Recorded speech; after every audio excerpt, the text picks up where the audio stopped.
Moving ahead, our next session is a special address by our special guest on the theme Building Future Ready Energy Ecosystems Maharashtra Egypt Collaboration for Sustainable Growth. For that, I would like to invite Dr. Ahmed Mohina, First Under Secretary for Strategic Planning and Electrical, Ministry of Electricity and Renewable Energy, Arab Republic of Egypt. Dr. Mohina is joining us virtually today. Can we please have them on screen?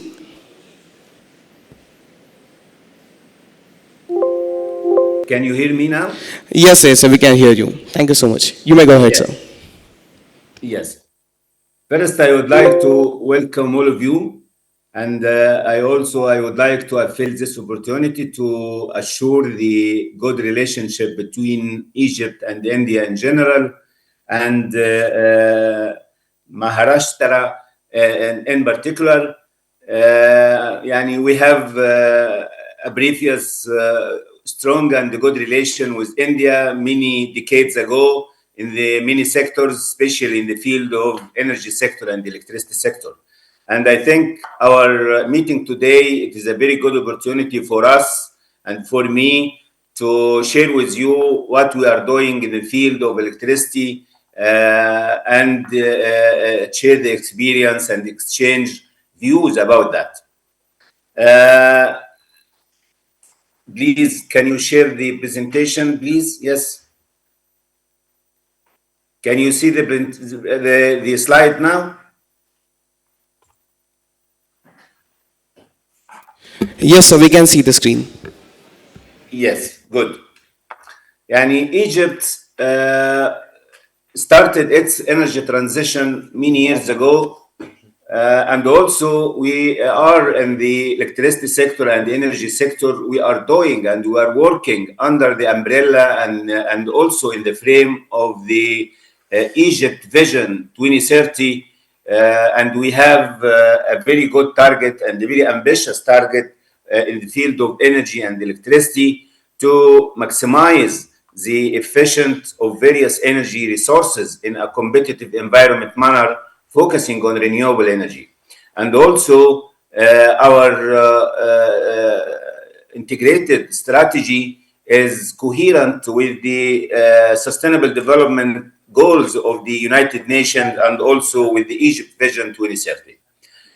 When in 2016, electricity sector set a very ambitious strategy, which is called Integrated Sustainable Energy Strategy up to 2040, and we already updated our strategy in 2024. And also this strategy already approved by the Supreme Energy Council. Our strategy is very ambitious, targeting to maximize the share of renewable energy to be more than 42% by 2030, and also to be more than 65% by 2040. And also we decided to exclude the coal option from our energy mix and replace the capacity of renewable of coal capacities by renewable energy.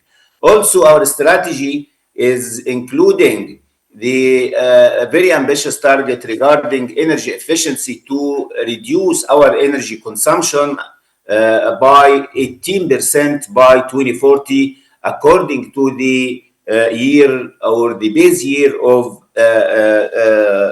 2010.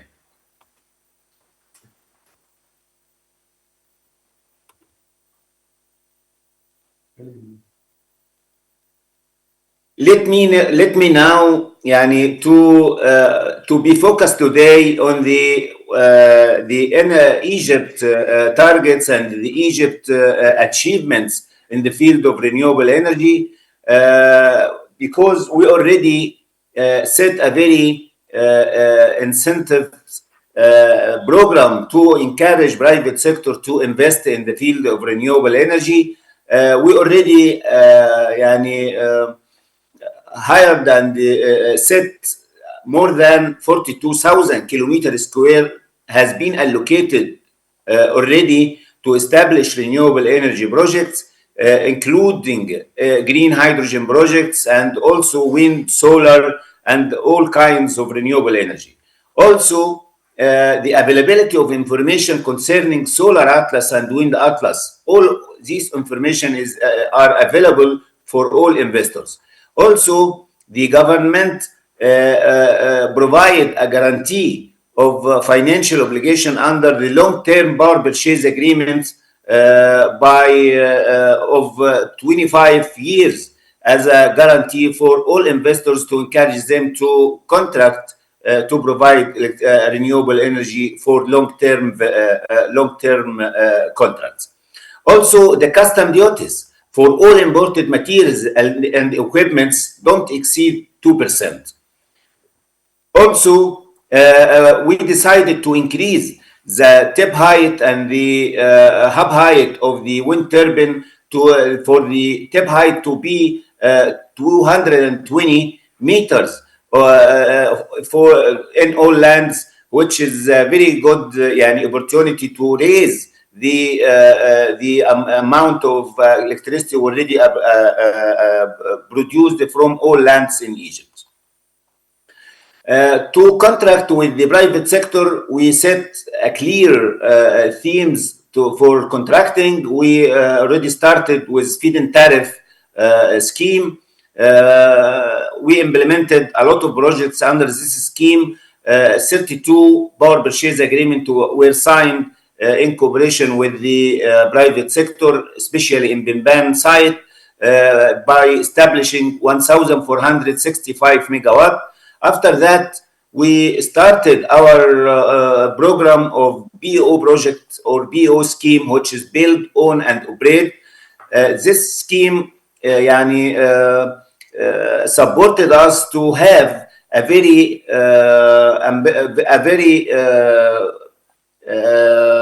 competitive price and competitive cost for solar and wind cost. $2 per kilowatt hour for solar and $2.4 for wind, which is a very competitive price for renewable energy. Also, now we are dealing with the auction scheme, which is it will be a very good scheme to provide us a very to have a very competitive price and a very competitive cost for renewable energy.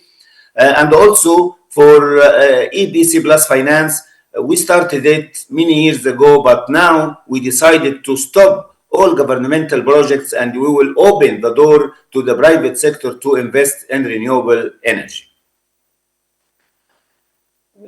Also, we started a very good scheme in cooperation with the private sector, which is private to private, which this scheme will give the private to establish the renewable energy projects and provide electricity to another private sector by using and utilizing our transmission grid with wheeling charge, which will be the first step to liberalize the market and to open the market to the private sector, because in Egypt we have a very clear vision to liberalize our markets within maybe 8 or 10 years. We will liberalize our market completely.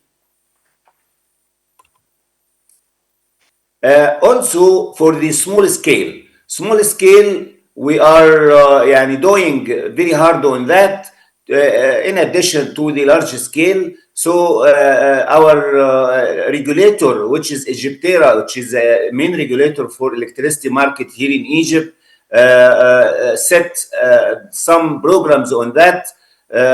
We set a very ambitious target to establish 1,000 megawatt from small scale, and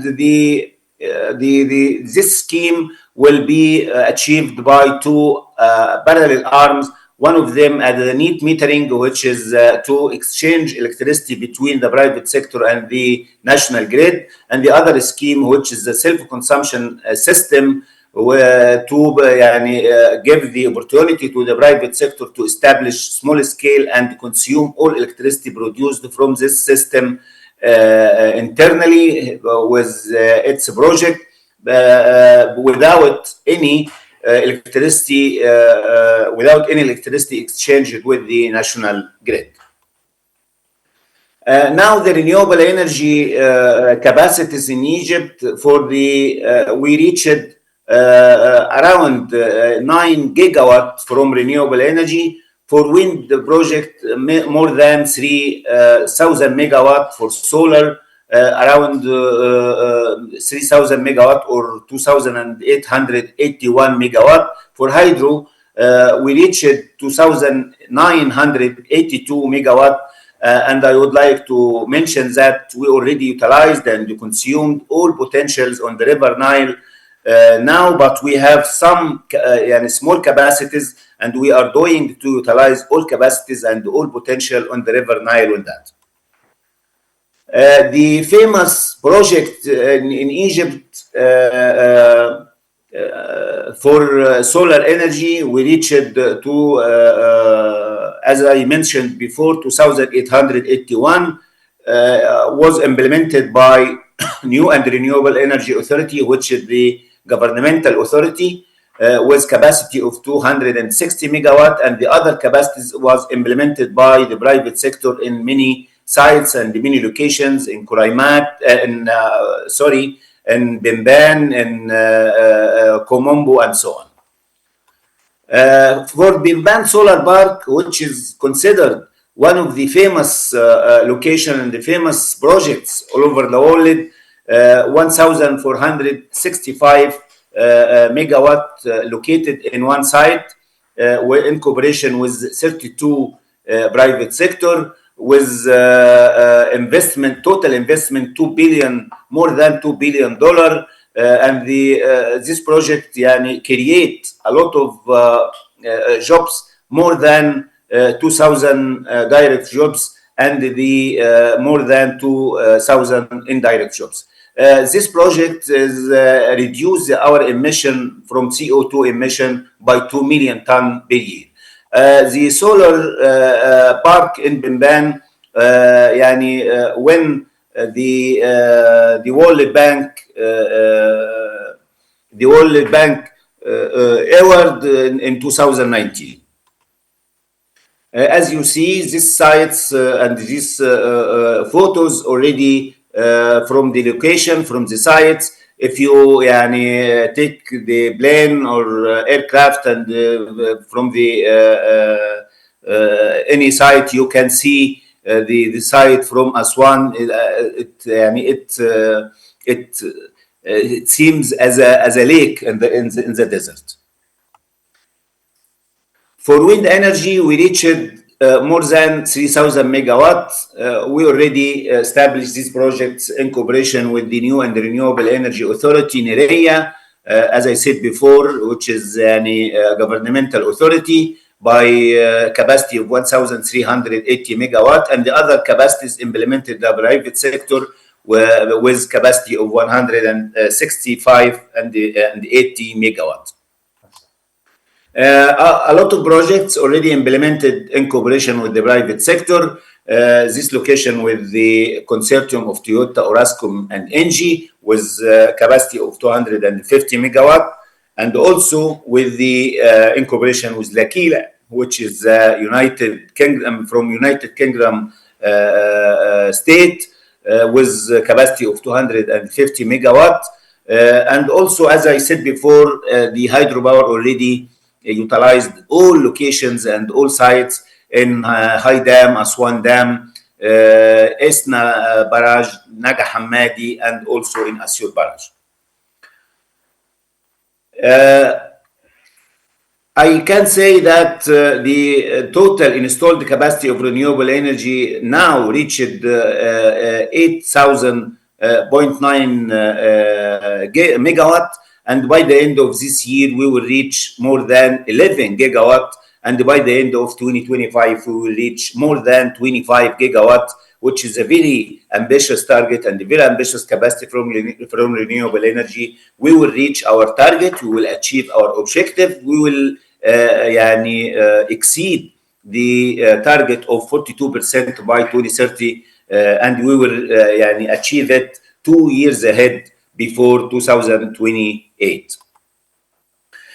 Here it is a very important slide, because if we need to maximize the share of renewable energy in our energy mix, we need to upgrade our transmission grid and our distribution grid to be capable to evacuate the huge amount of renewable energy. So we are working very hard on that.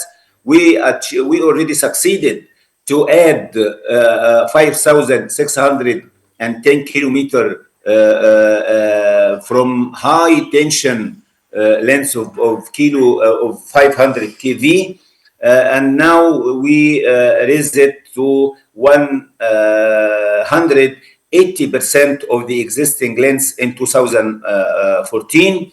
And for the substations to the tension of 500 kV, we already added more than 38,300 megavolt ampere, which is considered 380% of the existing in 2014. I think the addition of the extra high voltage and extra high voltage substations to our grid, it will reinforce and strong and will enhance our transmission grid to be capable to evacuate the huge amount of renewable energy. Because the stability of the grid, it is very important to manage and operate the renewable energy capacities in our energy mix. For the control centers, which is considered it is a very important technology to secure the stability of our transmission grid. We already established two regional control center in Middle Egypt Regional Control Center and Upper Egypt, and now we are working to construct another 4 regional center in Canal region or Cairo, Alex, also in the Delta region, and it will be added to the existing regional control center, which reached 7 regional control centers. As I said, the stability of the transmission grid, it will be very important to secure the stability and the service of all consumers for the high tension and low tension. Electrical interconnection with neighboring countries and regional interconnection, it is very important to also to exchange electricity with neighboring countries, and also to secure the stability as ancillary services of our transmission grid. So Egypt is located in a very pioneer location between Europe, Africa, and Asia. And also we have some interconnection projects with the neighboring countries. Also, according to the huge potential of renewable energy in Egypt, especially from wind and solar, also we have a surplus from electricity now, because we have the installed capacity more than 62,000 megawatt, and the demand reached around 40,000 megawatts. So we have a surplus around 22,000 megawatts. So we can exchange this electricity with neighboring countries. Also, we have a very good and strong extra high voltage transmission network for the tension of 500 kV, 220 kV, 66 kV. So we have a very good transmission network. Also, we reached and we raised the share of local manufactured system for all equipments for the electricity sector or electrical system, for transformers, cables, all conductors, a lot of equipments already manufactured here in Egypt. So the local manufacturing, we are focusing on that. As you see, this map gave you an overview where Egypt is located between very important regions in Africa, in Asia, and Europe. Where now we are connected with Jordan with 500 kilowatt, and we are يعني studying now to raise it to be more than 2,000 megawatt. And also we are connected with Libya from the west side with 200 megawatt, and we are working to study it to raise it to be more than 2,000 megawatt. Also, we are connected with Sudan from south with capacity of 80 megawatt, and we are doing to raise it to be more than 300 megawatt within a couple of months after establishing and after constructing the some equipments in the Sudanese grid.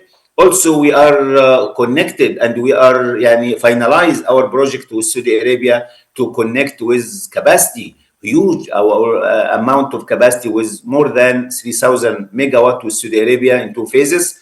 The first phase already under testing now to be in operation within a couple of weeks. The second phase when 1,500 megawatt, maybe it will be a few months it will be in operation. And also we are studying now to interconnect with European grid through Greece with renewable energy capacities of more than 3,000 megawatt. I think after connecting with Greece, with European grid, Egypt can export green electricity from Africa to Europe, and also to connect Asia with Europe through Saudi Arabia. I think after that, Egypt can be considered as a hub for electricity market in the region. For green hydrogen, as all of you know, it is a new technology. Yes, energy of hydrogen is is found many years ago and many decades ago, and Egypt can be considered one of the main exporter for hydrogen all over the world. But unfortunately, it is gray hydrogen.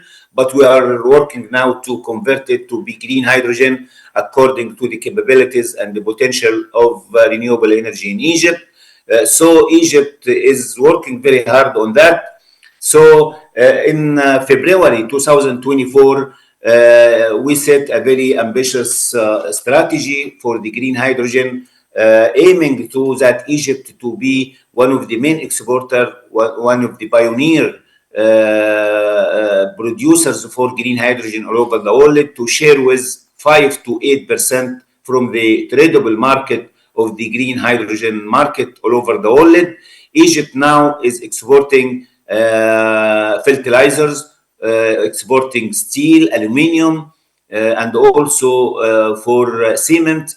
If we succeeded to convert all of these products to be green, I think it will be a very good market for green hydrogen. Also, we are targeting to export green hydrogen in the frame or in the form of its derivatives, such as methanol, green methanol, or green ammonia to the international markets. Also, we set the National Green Hydrogen Council was established in 2023 in the cabinet, headed by the Prime Minister himself. And also, we already allocated a lot of lands for green hydrogen projects. Also, we issued the incentive law for green hydrogen in 2024, encouraging the private sector and all projects in the field of green hydrogen to be implemented in Egypt. A lot of MOUs were signed in COP27, and some of them converted to be framework agreements. But the main challenge on that for green hydrogen is the off-taker. Unfortunately, off-taker all over the world need to be supported to create the market of green hydrogen, to encourage all developers and all private sector to produce green hydrogen. I think the off-taker of Europe can be one of the main off-takers all over the world to encourage all green hydrogen projects all over the world. But as a conclusion for green hydrogen in Egypt, we are ready. We already took a lot of steps on that. but we are waiting for the off-taker and the market, international market to be found. يعني to conclude, I think we have a very يعني potential for cooperation with India in particular, and with all private sector all over the world in general. I think the upgrading of electrical grids to be smart in Egypt, we have a very strong grid, but we need to convert it to be smart, and we are working very hard on that. Also, the management of distribution network, especially to reduce the losses, because the losses in Egypt, it's one of the many challenges facing us. So I think India has a very good experience on that. So we need to exchange views, exchange projects on that. Also, if we can upgrade our small systems in the isolated and remote areas to be green remote areas, and to be sustainable remote areas, it will be a very good opportunity to cooperate with you. Also, for the local manufacturing and the localization of all equipments in the field of renewable energy, and also transmission and distribution grid. I will stop here because finally the all investors in India are invited to invest in Egypt, and also the private sector in Egypt. We will encourage them to go to the India, and in particular Maharashtra state, to see how we can enforce and push our cooperation in the near future. I will stop here, and I will be ready to clarify or to respond any questions on that. Thank you so much. Thank you so much, Dr. Moina, for sharing those valuable insights. We would also like to extend our heartfelt thanks to Her Excellency Dalia Tawakkul, Consulate General of Egypt in Mumbai, for her support and cooperation.